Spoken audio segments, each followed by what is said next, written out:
ఆదరణ వాక్యం అను టీవీ కార్యక్రమాన్ని వీక్షించు ప్రేక్షకులకు అందరికీ ప్రభు నామమున వందనాలు.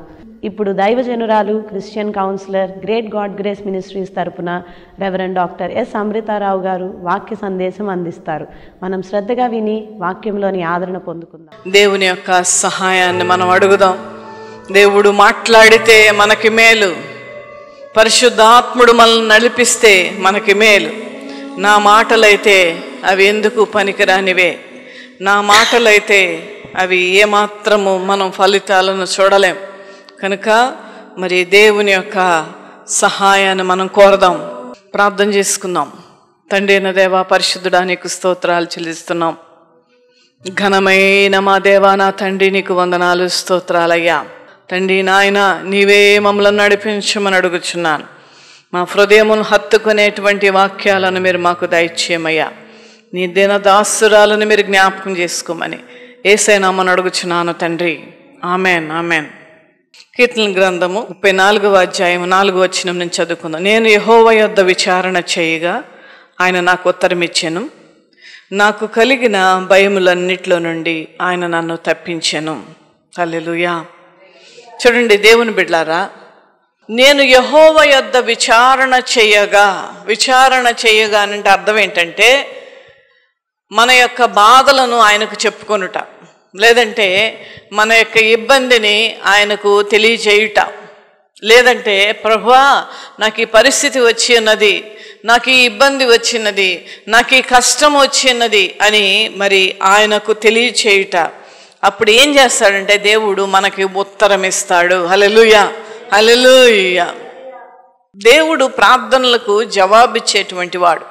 దేవుడు ప్రార్థనలకు జవాబు ఇవ్వడమే కాదు, మనం దేని గురించి అయితే చేస్తామో దానిని మన జీవితంలో ఖచ్చితంగా నెరవేరుస్తాడు. దేవునికి మనం విచారణ చేసినప్పుడు ఆ భయములన్నిటి నుండి ఆయన విడిపిస్తాడు. హల్లెలూయా.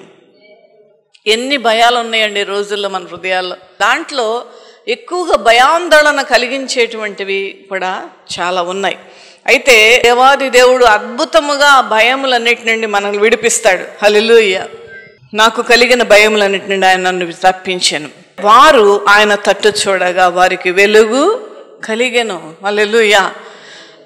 వారు ఆయన తట్టు చూడగా, లేదంటే మనము ఆయన తట్టు చూసినప్పుడు, చూడండి బాధలో మనం ఉన్నప్పుడు ఎలా ఉంటుందంటే, ఒక మంచి ఆహారం టేబుల్ మీద ఉన్నా అది మనకు సహించదు.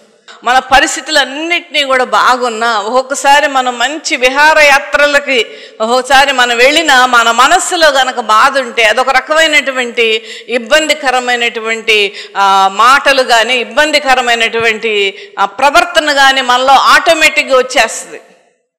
చూడండి, మనం మంచిగానే తింటున్నాం, మంచిగానే మాట్లాడుతుంటాం, కానీ ఆ హృదయ అంతరంగంలో గూడు కట్టుకున్నటువంటి బాధ అనుభవిస్తున్నటువంటి మనకే తెలుస్తుంది, కానీ వేరే వాళ్ళకి తెలియదు. అప్పుడు ఏంటంటే ఎలా అనిపిస్తుంది అంటే మనం చీకటిలో ఉన్నాము అనేటువంటి ఒక ఫీలింగ్ మనకు వస్తుంది. కానీ ఇక్కడ దావీదు మనకి ఏమి నేర్పిస్తున్నాడంటే, వారు ఆయన తట్టు చూడగా వారికి వెలుగు కలిగెను. అంటే నేను ఆ విధముగా ఆ చీకటిగా ఉన్నటువంటి పరిస్థితులలో నేను ఉన్నప్పుడు నేను ప్రార్థన చేశాను. నేను దేవుని యొక్క వెలుగు అంటే మనం రోజు ఉదయించే వెలుగు, లేదంటే మన రూములో లైట్ వేసుకునేటువంటి వెలుగు కాదది. ఆ ఏ కష్టములో ఉండి ఆ చీకటిలో నేనున్నాను, బంధకాలలో నేనున్నాను అనేటువంటి ఫీలింగు దేని గురించి వస్తుందో ఆ సమస్యను విడుదల దేవుడిచ్చినప్పుడు ఆ వెలుగు వచ్చినది అనేటువంటి ఫీలింగు వస్తుంది. అది దావీదు అనుభవించాడు. పోయిన వారం కూడా నేను అదే చెప్పాను. దావీదు అది అనుభవించాడు గనక ఎవరైతే వారు అని ఉంది ఇక్కడ, చూడండి అర్థం చేసుకుందాం వాక్యాన్ని. వారు ఆయన తట్టు చూడగా వారికి వెలుగు కలిగెను. వారంటే ఎవరైతే ఈ కష్టములో ఉన్నారో, ఎవరైతే ఈ ఇబ్బందుల్లో ఉన్నారో, అటువంటి సమయములో దేవుని వైపు తిరిగినప్పుడు దేవుడు వాటన్నిటి నుండి తప్పిస్తాడు. హల్లెలూయా.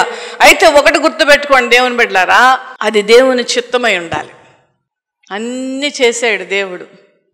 దేవుడిని ఎట్లా మనం ప్రార్థన చేసేస్తామంటే, నువ్వు ఇది చేసేయాలి ప్రభువా, ఆగస్టు కల్లా చేసేయాలయ్యా, లేకపోతే డిసెంబర్ కల్లా చేసేయాలి, మ్యాక్సిమం టైం ఇచ్చేస్తాం దేవుడికి.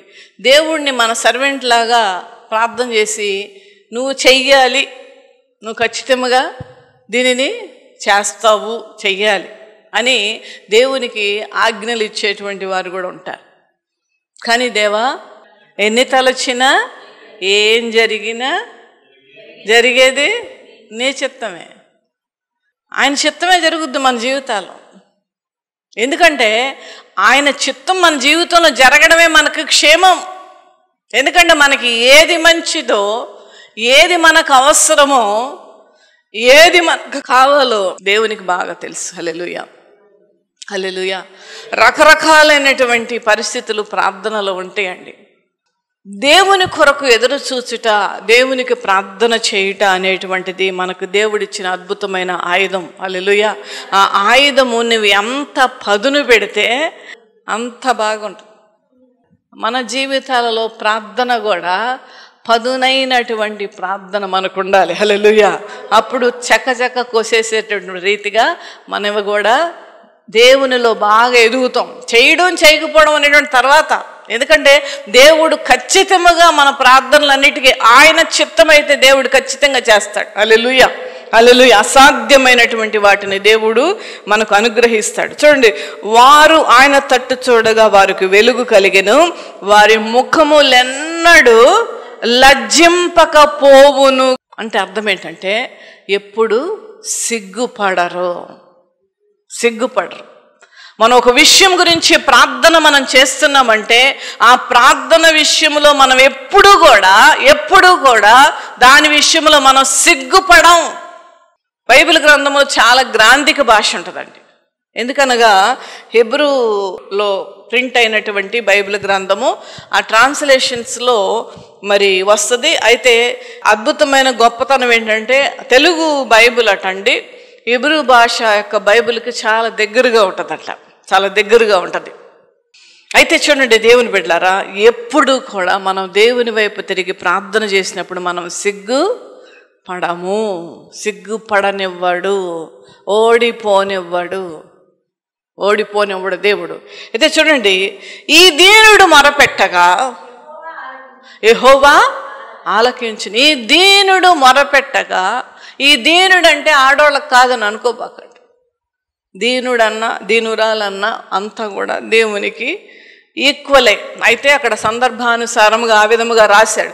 ఈ దీనుడు మొరపెట్టగా యెహోవా ఆలకించును. దీనుడు మొరపెట్టడం అంటే ఏంటి? ప్రార్థనలో దీనత్వం కావాలి. దీనత్వము దేవుడు ఎప్పుడు కూడా కోరుకుంటాడు. దీనత్వం అంటే నథింగ్ బట్ తగ్గింపు, మనలను మనం తగ్గించుకోవడం, మనల్ని మనం తగ్గించుకొని ప్రార్థన చేయడం.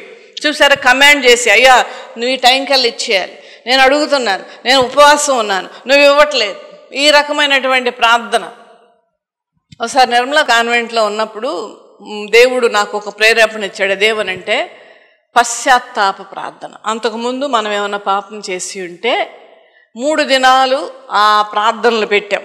ఎవరైనా సరే అందరూ కూడా దేవుని సన్నిధిలో మేము అంతకు ముందు చేసినటువంటి ప్రతిదీ కూడా దేవునికి వ్యతిరేకమైన ప్రతి పనిని గురించి మీరు ఒప్పుకోలు ప్రార్థన చేయండి. దేవుడు ప్రేరేపించాడు, నన్ను చెప్పాను. అప్పుడు చాలామంది వచ్చేవాళ్ళండి, చాలామంది హైందవులు కూడా వస్తూ ఉండేవాళ్ళు, అన్యులు వస్తూ ఉండేవాళ్ళు. అయితే చూడండి, ఆ ప్రార్థన చేస్తూ ఉన్నప్పుడు ఒక ఆవిడ మొదలుపెట్టి అయ్యా నేను అప్పుడు ఆ తప్పు చేశాను. ఆమె ఏమి ఒప్పుకోలు చేస్తుంటే ఈమె అవును ప్రభువా, నేను అప్పుడు తప్పు చేశాను అయ్యా, నా కొడుకే ఏడాలంటే అవును ప్రభువా, నా కోడల గురించి నేను తప్పు చేశాను అయ్యా, నన్ను క్షమించాయంటే అవును ప్రభువా, అన్నిటికీ అవును అవును అంటే ఈమెకి ఎంత కోపం వచ్చేసిందో. ఏంటి, నేను పాపపు ఒప్పుకోలు చేస్తుంటే నువ్వు అవును ప్రభువా, నువ్వు నా పాపాలకు నువ్వేమన్నా సాక్ష్య? ప్రార్థన మానేసండి. అది సరైనటువంటి ప్రార్థన. అది వేషధారణ అవుతుంది. ఏమవుతుందండి? వేషధారణ అవుతుంది. నువ్వు నిజంగా దేవునితో మాట్లాడుతుంటే నీకు పక్కన ఏం జరుగుతున్నాయో నీకు అసలు అనవసరం. దేవునితో మాట్లాడుట ప్రార్థన అంటే, దేవునికి మొరపెట్టుట. ఈ దీనుడు మొరపెట్టగా యెహోవా ఆలకించును, ఆయన శ్రమలన్నిటిలో నుండి ఆయన రక్షించెను. హల్లెలూయా. ప్రార్థనలో దేవుడు దీనత్వాన్ని కోరుకుంటూ ఉన్నాడు. తగ్గించుకోవాలి, మనలను మనం తగ్గించుకొని ప్రార్థన చేస్తే ఆ ప్రార్థన దేవునికి ఇంపుగా ఉంటుందండి. అందుకనే దేవుడు ఒక విషయాన్ని చెప్తూ ఉన్నాడు. ఒక్కసారి లూకా సువార్త 18వ అధ్యాయం 10వ వచనం చదువుకుందామండి. ప్రార్థన చేయుటకై 2 మనుష్యులు దేవాలయమునకు వెళ్ళిరి. వారిలో ఒకడు పరిసయ్యుడు, ఒకడు సుంకరి. ఒకడు పరిసయ్యుడు, మరొకడు సుంకరి.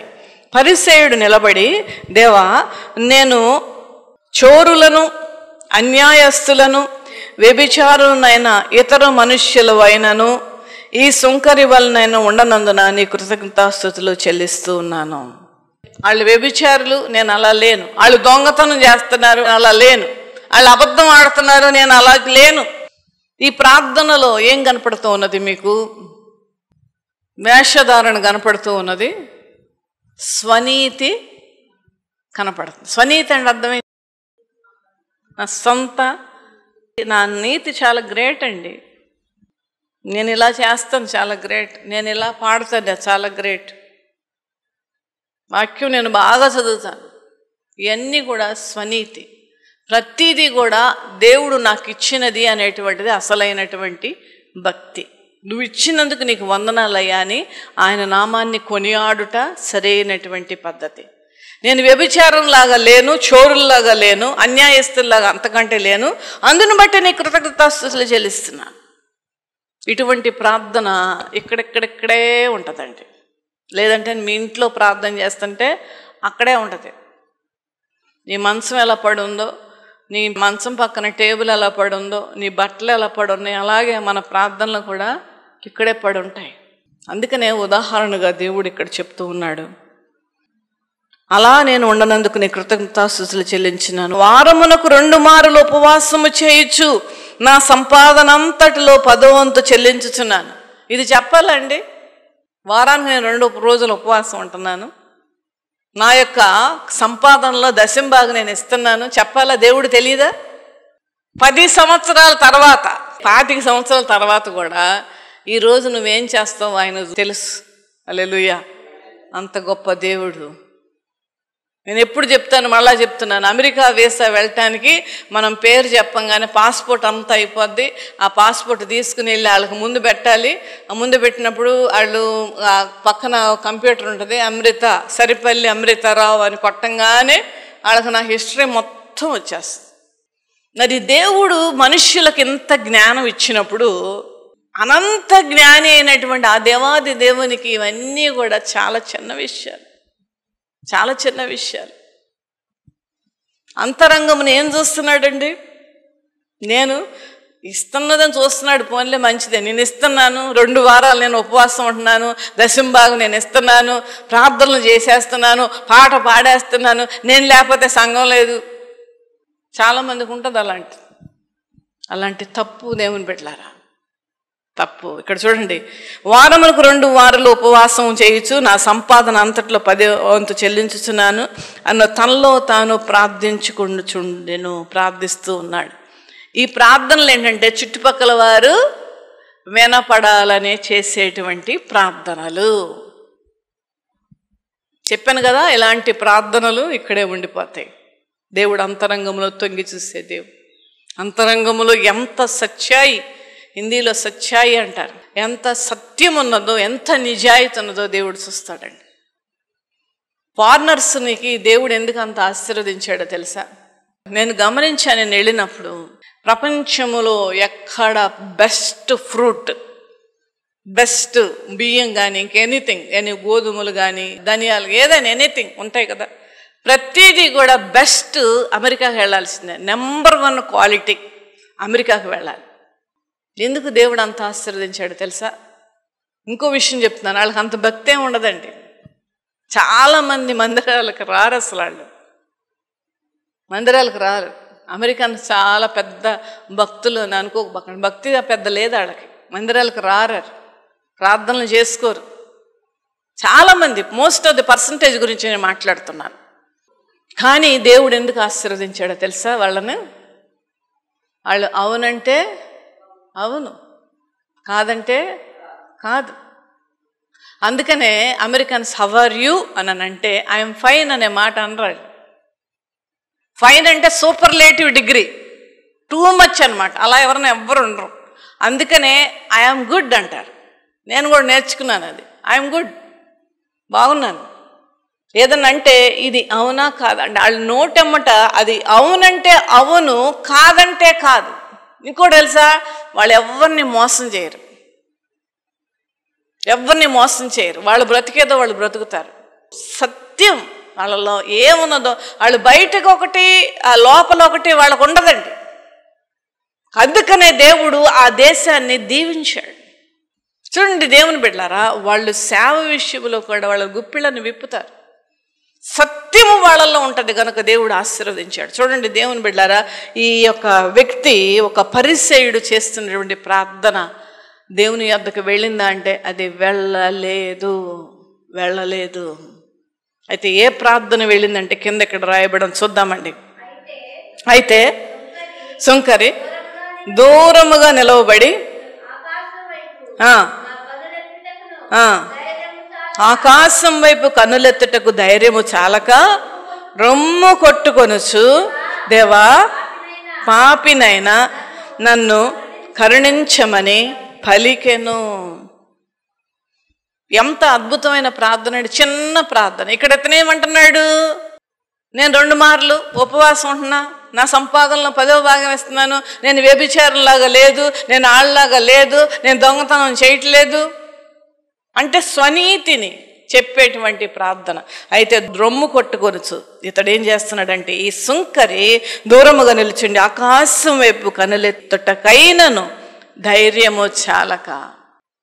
యెషయా గ్రంథము 6వ అధ్యాయములో ఆ యొక్క ఉజ్జాయి అనేటువంటి కాలములో ఆ యెషయాకు వచ్చినటువంటి ఒక దర్శనములో ఆ మహోన్నతుడైనటువంటి ఆ దేవాది దేవునిని చూస్తూ సెరూపులు అనేటువంటి మహాదూతలు ఆ దేవాది దేవునిని మహిమపరుస్తూ, ఆ యొక్క ప్రత్యేకమైన దూతలు 6 రెక్కలు కలిగి ఉన్నారంట. వాళ్ళు ఆ 2 రెక్కలతో వాళ్ళు ఎగురుతూ, 2 రెక్కలతో వాళ్ళ కళ్ళను మూసుకొని, 2 రెక్కలతో వాళ్ళ కాళ్ళను మూసుకుని ఉన్నారు. ఎందుకు మూసుకుని ఉన్నారు?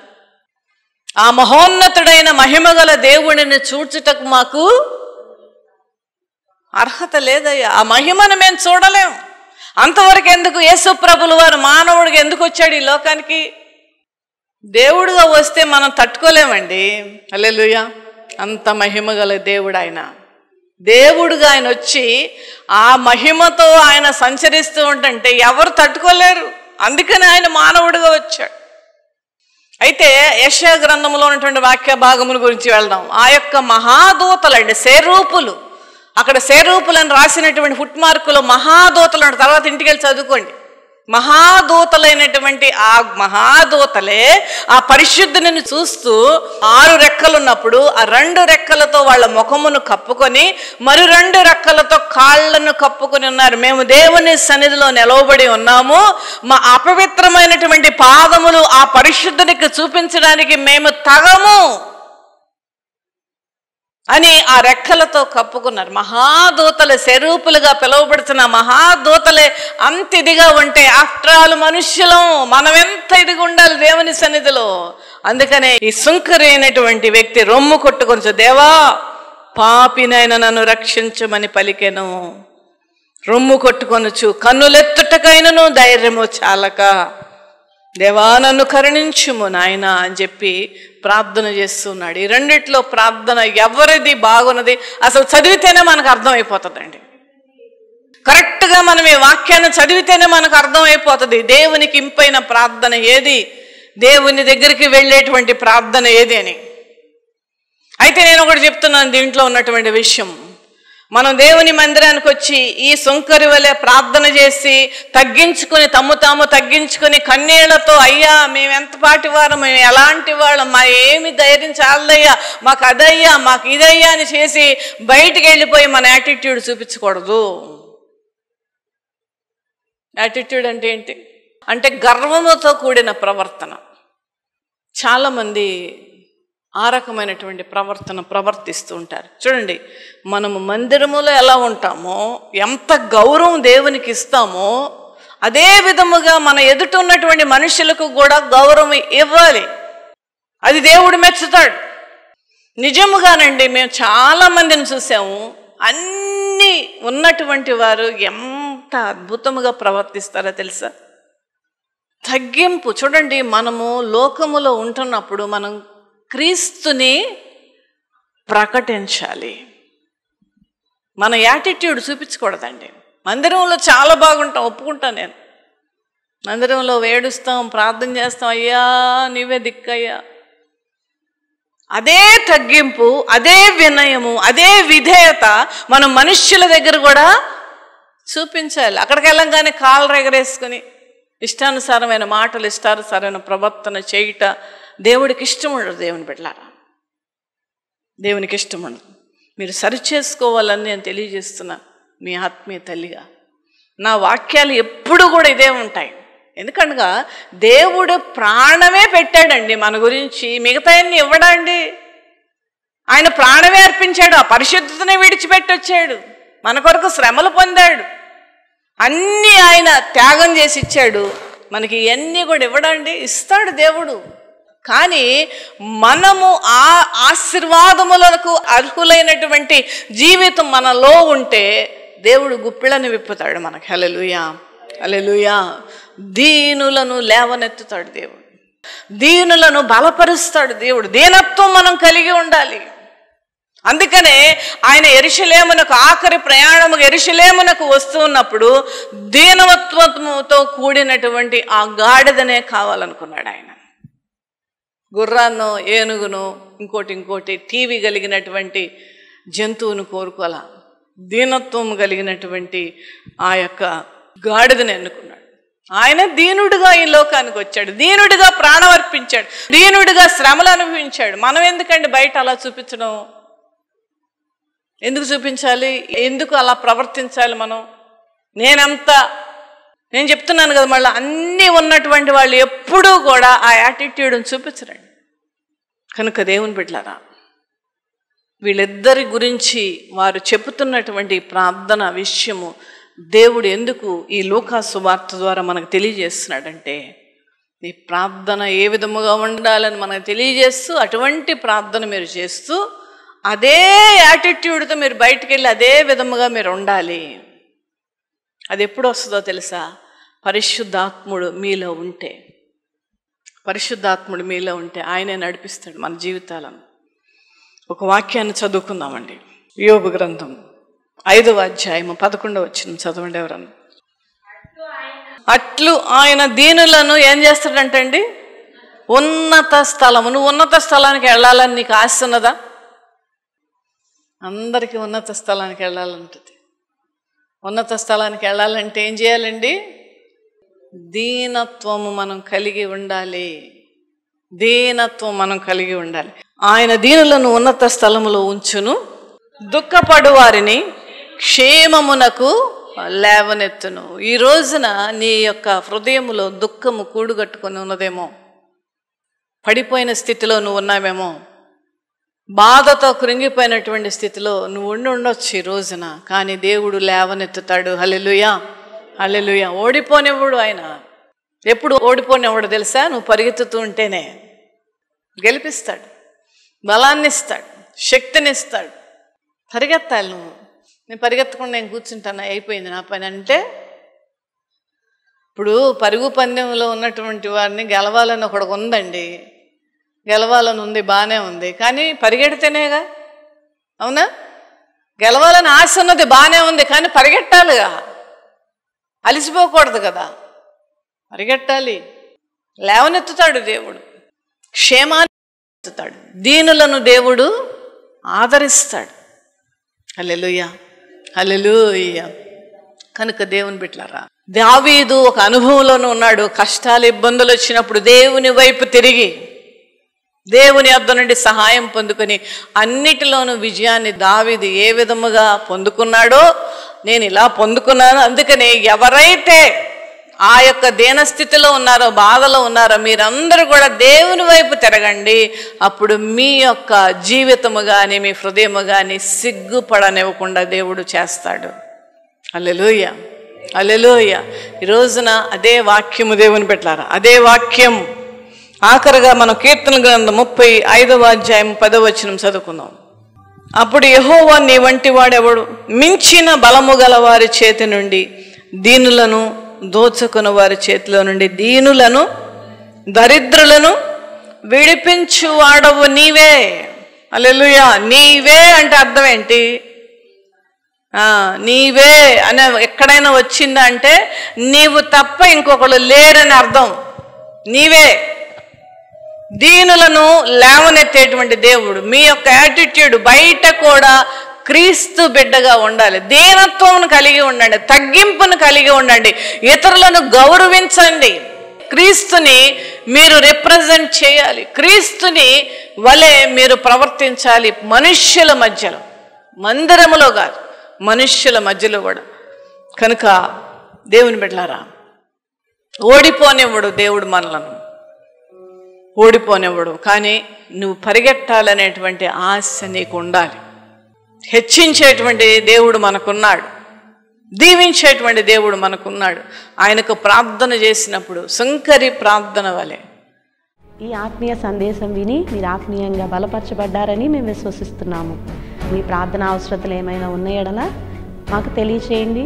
మా ప్రార్థనా బృందం మీ కొరకు ప్రార్థించదము. మీ వ్యక్తిగత కుటుంబ సమస్యలకై దైవజనురాలు ప్రభు పేరిట ప్రత్యేకంగా ప్రార్థించి మీకు సలహాలు అందించెదరు. దేవుడు మిమ్మల్ని దీవించునుగాక.